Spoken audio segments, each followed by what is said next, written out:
করিস না, একদম ঠিক বলেছো।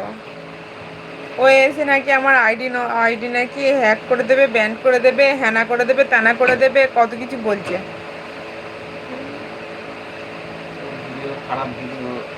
হ্যাঁ, আমার আইডি থেকে নাকি খারাপ ভিডিও পেয়েছে। তোর বাড়ির ঘর যাই সব কিছু আমি লোকেশন পেয়ে গেছি, দেখ কি করি তুই। আমি তুই আমাকে চিনিস না, আমি কি যদি না করিস না। ঠিক আছে ঠিক আছে, তোমার নাম ঠিকানাটা বলো। আমার আমার যে আইডিটা পেয়েছো, ঠিক আছে, আমার আমার বাড়ি কোথায় বলো, আমার বাড়ি কোথায় বলো। তুই কি করবি রে? আমি তোর থানায় কাজ করি। দে তোর নাম্বার।